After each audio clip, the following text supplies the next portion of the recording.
Perhaps I didn't make myself clear the first time. I don't enjoy talking politics. I'd rather not have to do it again.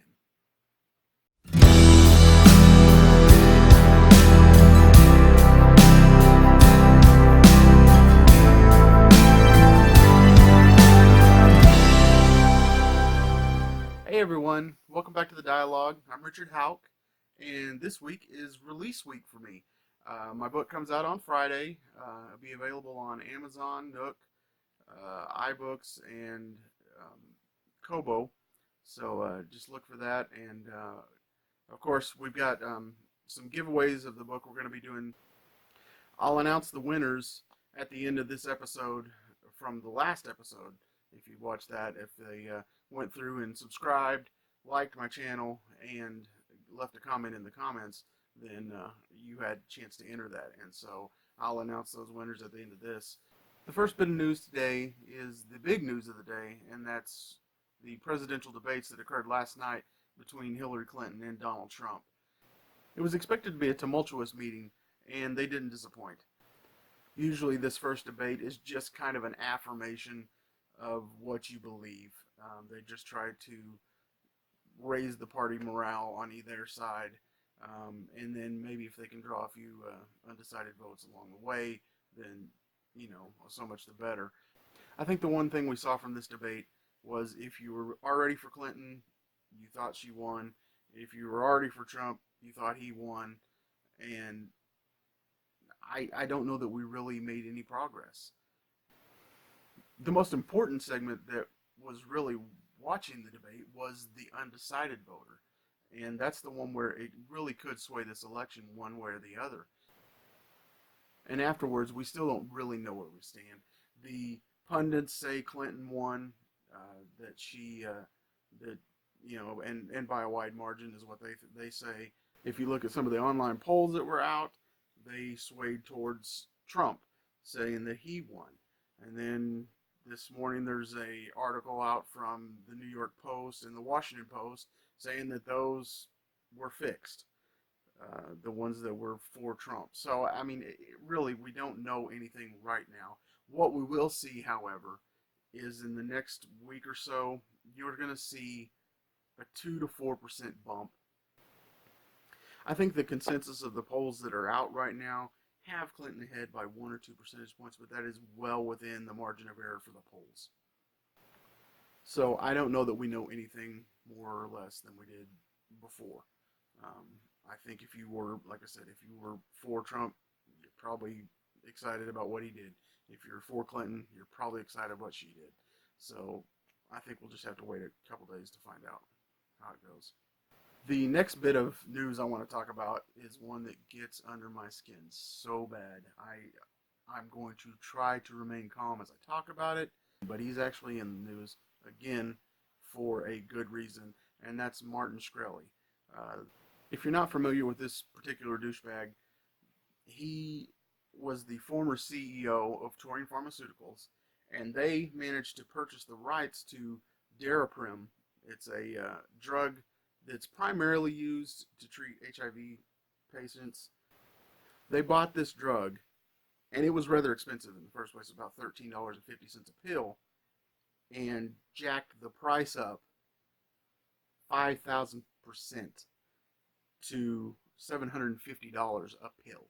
So these people that had needed this drug to live a comfortable life, to stay alive, have now saw their medication shoot through the roof, and they can't afford it. In a fair bit of karma, though, back in December he was arrested for securities fraud, and he's actually awaiting trial on that. So we'll hopefully see him behind bars before long. But what's brought him back into the news is actually a good thing, and it makes me, yeah. He's actually taken to Twitter and is auctioning off a chance to punch him in the face. And all the proceeds from the auction go to the family of his former PR consultant, Mike Coolidge. He passed away in his sleep on this weekend. So it's for a good benefit. I mean, I know there's a lot of people that would pay a lot of money to punch him in the face. I being one of them. But unfortunately, I don't have this kind of money because he is reported on his Twitter site that the winning bid to punching him in the face so far is up to $78,000. $78,000. That's actually just $3,000 more than it cost someone to go get a prescription of the drug that he took and jack the price up on.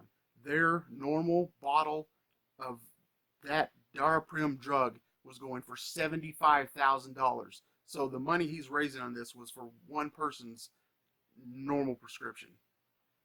So that just burns me up. But it's going to a good cause. But that's about the same price that somebody else would have paid for 1 month of their prescription. Thanks, dickhead.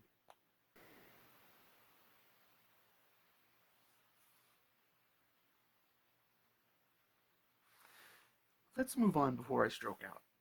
Anyway, before my last video, I posted on Facebook if you had any questions, to send them in to me. Unfortunately, I forgot to put those in the last video, so we're going to answer the two that I had from that, and we already talked about the debates. The first question was from Edward Bergeron, and he wanted to know how to start to be a writer or how to get your book to the publisher. The one thing I always tell beginning writers is that you need to go to a critique group. That's one of the best things that you can use. It's been my best tool to continue my writing, to always push me in my writing, and the critique group ends up being like, we call ours Authors Anonymous. It's almost a support group. But what we do is we each bring in the work that we're working on, critique it for each other, read it, and go through. But you grow so much as a writer by going through that. And also, the other thing is to go through and get out and meet some people. Get out to meet other writers. These people support each other, even if it's just not in the critique group. Beyond that, like writers' conferences and stuff like that, that's one of the first places I went that really, you meet these people that are willing to help you learn how to be a writer, that have way more experience than you've ever had. And that's one of the first things that got me going. Plus, that's also where you make some contacts to get to publishers or get to an agent. You know, I mean, that's how I ended up with my publishers. I met them through a writer's conference. And then I went to a critique group with them, and then, the rest is history. It's one thing that seems contrary to the writer's lifestyle. Most people want to be a writer. I'm going to say most. I mean, this is from my experience in meeting other writers. They would rather stay home, write the book, and not worry about all the other stuff outside of it. But that's, in today's age, you can't do that. You've got to get out and meet people. You've got to get out and meet other writers, meet other readers. You've got to get out there and put yourself out there. But the other thing, the number one thing, is you have to write. And I know that sounds like the simplest, stupidest answer you've ever heard, but the one thing you're going to fight is life. Life is going on all the time. You have to force yourself to take that time to write. You got to find the places to take that away from. If that means getting up an hour early, if that means going to bed an hour later, or maybe you don't watch that football game. Sorry guys, maybe you don't go out to that party that night. You stay in. If you don't have that focus or the willingness to get there, then don't even start writing. I run into people all the time saying, "Oh, I want to write a book. I got this great idea for a book." Well, that's great. We all have great ideas, but you have to be able to sit down and take that time to write the book. And I'll tell you, it's one of the biggest things I face too. It's hard to force yourself. You have to get in a schedule. I still have a hard time with it. And I probably will for a long time. It's just, there's always something going on that you have to And it kind of leads into our next question. That's from Stacy Martinez, and she wanted to know, where do I get my motivation from? Now, honestly, you can't wait for motivation to write. If I sat around and wait for the muse or whoever to come and, spread fairy dust on my forehead or whatever, it's not going to happen. It's, if you sit around and wait for that, that just feeds into that, what I was talking about earlier, about not doing this. And people talk about writer's block or whatever. It happens. I truly believe in it, but when you do that, you've got to continue to write. You've got to work through that. Usually in those cases, when I have that, I move on to something else. If you read my blog, you know that I use my blog as a writing exercise. I mean, it's kind of graphic, but whatever. It just gets things flowing again. It's something that's totally different. Usually my blog pieces are not fiction. It's total nonfiction. It's a story about life. It's a story about a news article, stuff like that, that is not my fictional life, not my fictional books. And so when it turns on another piece of your brain. But sometimes I write poetry. I don't do it, like I said, I don't do it very often. I'm not great at it, but it's one of those things that it just is a different part of the brain. But those are the things that help me to keep writing, to keep going. But that actually brings us to the end, and I got to announce the winners from the contest before. On the last video, we asked if you'd come through, subscribe to the channel, leave a comment below, and like that video, then you were entered in the contest. And I said I was going to give away 5 books. Well, there ended up being 7 people that did that, so I'm just going to give it to all 7. So that's Renee Henderson-Gray, Sarah Patterson, Anna McDearmond, Bonnie Esken, April Feast, Ziva Amoro, and Bergeron. You're all 7 going to get it. I'm just going to take those other 2. The next contest, I'm going to do one here pretty soon, and I want you to, if you look right there, see how I got this frame that's got just like regular stock photos in it right now. It's the ones that came in it. What I want to do is I want you, when you get the book, so this Friday, take a picture of yourself with your book. And the more creative, the better. And then what we're going to do is, the 7 of you that do that, we're going to put your picture right up there, and you'll stay on there. So if you want to be in my background all the time, just go ahead and do that. So that's our next contest. We're going to do that. I think it'll be fun. We'll put it out there maybe to judge. Maybe I'll do a top 20. You guys can pick and see what you guys think on the best. So we'll see how many entries come in and how it goes. But I think that's going to be fun, and you can see that I did a little more work on Mr. Deadpool there. So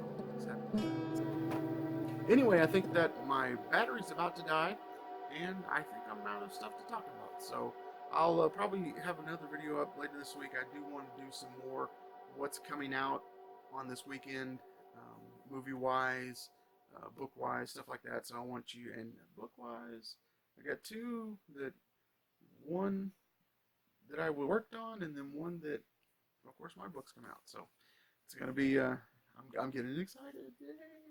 So anyway, so glad you guys stick with me, and I guess we'll see you the next time. Bye. So the first bit of news I want to get to today is the debates. And this was a requested story that I've explained to you. I don't like doing politics, but yet you keep pressuring me. So, no, I'm just kidding.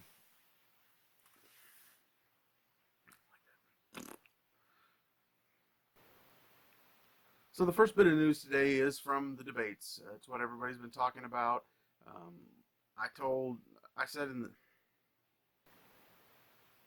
So the first bit of news today is about the presidential debate that occurred last night between Hillary Clinton and Donald Trump.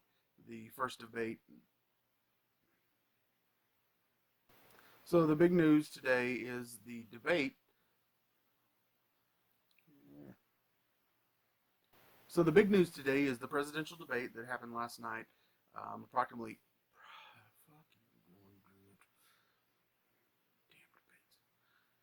Told you I don't like talking politics. Anyway, um,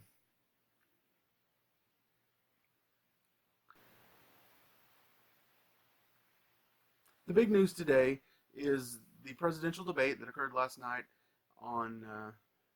Fucking shit.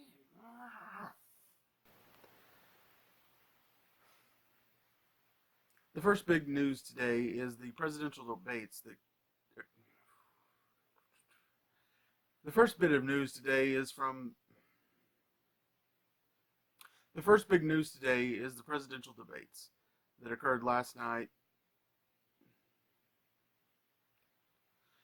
The first big news today is.